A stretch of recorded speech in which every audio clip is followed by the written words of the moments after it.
नमस्कार, मैं उत्तराखंड से और कहता हूं कि मैं इंडियन बिल्कुल नहीं हूं। इस वीडियो को नेपाली और इंडियन लोग दोनों सुन सकते हैं क्योंकि दोनों से संबंधित है। देखिए, जब भी मुझे पता लगता है कि मेरे देश का नाम इंडिया है तो मेरे दिमाग में क्या आता है? अंग्रेजों की गुलामी। और याद आता है कि मुगलों ने, तुर्कों ने, सिकंदर ने, कुषाणों ने, हूणों ने भारत पे अटैक किया और इसे लूटा। जब भी आपके दिमाग में इंडिया शब्द आएगा और आपने इतिहास पढ़ा है तो आपके दिमाग में हमेशा क्या याद आएगा कि अंग्रेजों की गुलामी की है हम लोगों ने। लेकिन जब भी आपके दिमाग में भारत आएगा तो तब आपके दिमाग में क्या आएगा? प्राचीन भारतीय सभ्यता, सनातनी सभ्यता। भारत में बहुत सारे चक्रवर्ती सम्राट भी हुए हैं जिनका शासन इंडोनेशिया तक पहुंचा है और इस साइड में ईरान तक पहुंचा है।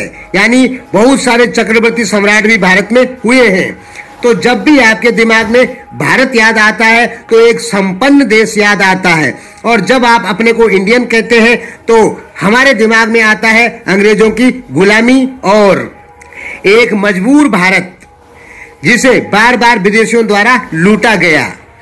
तो इंडिया शब्द ही संविधान से क्या, इस पूरी दुनिया से ही हटा देना चाहिए। यानी भारत के अंदर से तो इंडिया शब्द ही हटा देना चाहिए। ये शब्द ही नहीं होना चाहिए क्योंकि ये शब्द हमें गुलामी की याद दिलाता है और भारत शब्द हमें गर्व दिलाता है। तो आप क्या चाहते हैं? भारतीय बनना चाहते हैं या इंडियन बनना चाहते हैं? हमने साफ क्लियर कर दिया कि इंडियन शब्द आपको गुलामी याद दिलाता है और भारत शब्द आपको महानता याद दिलाता है, प्राचीन भारतवर्ष की महान सभ्यता।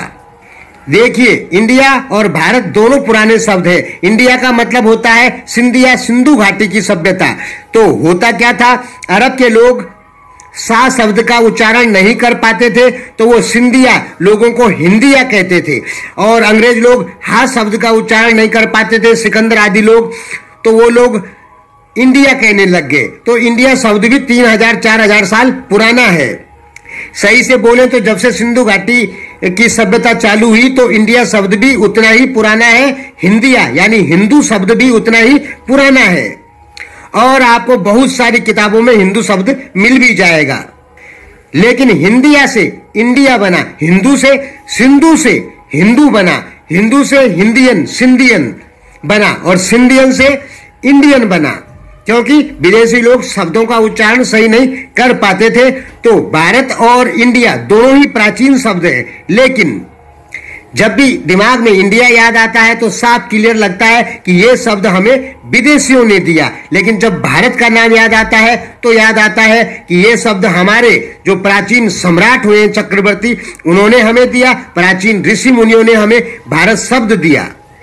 देखिए, भारत एक भूखंड का नाम है जिसमें पाकिस्तान, नेपाल, अफगानिस्तान, श्रीलंका, बर्मा यानी म्यांमार और ईरान तक का कुछ हिस्सा पड़ता है या पहले पड़ता था क्योंकि यहाँ पे हिंदू सभ्यता चलती थी। लेकिन बाद में मुस्लिम आक्रांताओं ने यहाँ की हिंदू सभ्यता खत्म कर दी।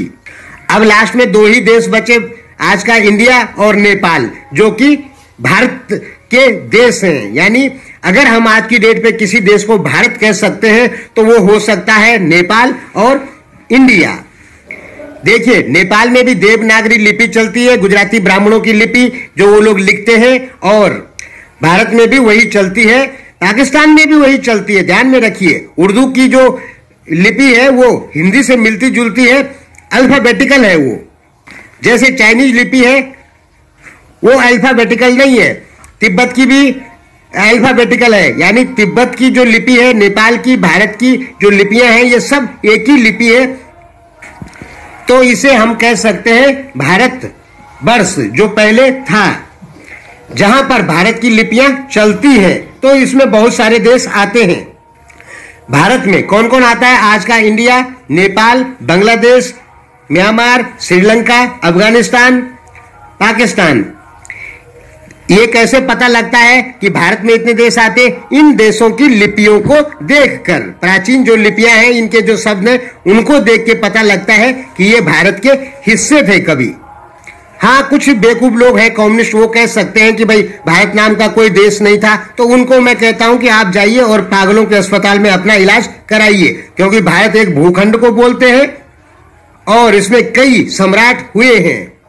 भले ही साम्राज्यों का नाम अलग अलग हो, जैसे मुगल साम्राज्य हुआ, मौर्य साम्राज्य, गुप्तों का हुआ, पुष्पमित्र का साम्राज्य हुआ, दिल्ली सल्तनत, मराठा साम्राज्य या ब्रिटिश साम्राज्य।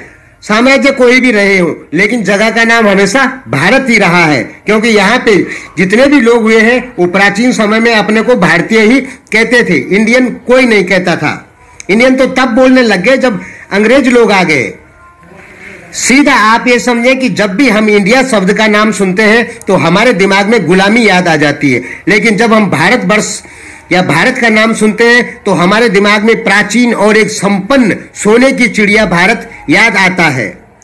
तो इंडिया शब्द को ही संविधान से और अपने देश इंडिया यानी भारत से हटा देना चाहिए। ये शब्द पूरी तरीके से गलत है। जो लोग इस शब्द का समर्थन कर रहे हैं वो आज भी अंग्रेजों के कहीं न कहीं मानसिक गुलाम जरूर हैं और उन्हें भारतीय सभ्यता पे गर्व नहीं है, वो असली भारतीय नहीं हो सकते हैं जिनको इंडिया शब्द पसंद है। हमने कहा कि इंडिया शब्द भी बहुत 3000-4000 साल पुराना है, विदेशी लोग हमें कहते थे, और ये सिंधु हिंदू घाटी से संबंधित शब्द है, लेकिन ये हमें विदेशियों ने दिया, इसलिए ये शब्द नहीं होना चाहिए। शब्द होना चाहिए भारत। धन्यवाद।